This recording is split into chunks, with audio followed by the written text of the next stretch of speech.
ગુજરાતમાં હજુ કાતિલ ઠંડી માટે સપ્તાહની રાહ જોવી પડી શકે છે. ડિસેમ્બર પૂર્ણ થવાની તૈયારી છે, છતાં ગુજરાતમાં જોઈએ તેવી ઠંડી પડી નથી. આ અંગે હવામાન વિભાગનું માનવું છે કે back to back western disturbance તે માટે જવાબદાર છે.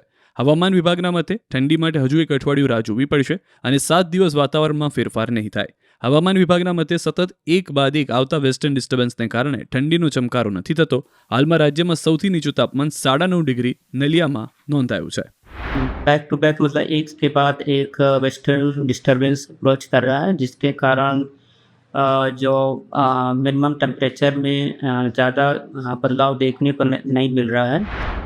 તો હવામાન નિષ્ણાંત અંબાલાલ પટેલના મતે આજથી થોડા ઠંડા પવનો ફૂંકાવાનું શરૂ થશે. તેમાં પણ 2 જાન્યુઆરી સુધીમાં ઠંડીમાં વધારો થશે. અંબાલાલના મતે ઉત્તરાયણ સુધી પવનની ગતિ સારી રહેશે, જેમાં પણ 11 જાન્યુઆરી બાદ ઠંડા પવનો ફૂંકાશે, જેમાં ઉત્તર ગુજરાત, કચ્છ અને મધ્ય ગુજરાતના ભાગોમાં ઠંડા પવનો ફૂંકાશે. સાથે જ 28 અને 29 તારીખે હવામાનમાં પલટો આવી શકે છે. જાન્યુઆરી 2 તારીખ સુધીમાં પણ એક કંઈક જે નબળો પચી વૃક્ષો આવવાની શક્યતા રહે છે, જેના લીધે ત્યાં ઉત્તરીય પર્વતીય પ્રદેશોમાં બરફવર્ષા થવાની શક્યતા રહે છે અને કંઈક અંશે ઠંડીનું જોર ધીરે ધીરે છેક ગુજરાત સુધી વધવાની શક્યતા રહેશે. બીજી તરફ વડોદરામાં ઠંડીના કારણે શ્રમજીવીના મોતની આશંકા છે. સંગમ 4 રસ્તા પર ફૂટપાથ પર સૂતા શ્રમજીવીનું મોત થયું હતું. શ્રમજીવીના મોતનું ચોક્કસ કારણ જાણવા પોસ્ટમોર્ટમ કરવામાં આવશે. QR કોડ સ્કેન કરો અને ડાઉનલોડ કરો ન્યૂઝ 18 એપ. મેળવો ગુજરાત અને દેશ દુનિયાની પળે પળની અપડેટ્સ.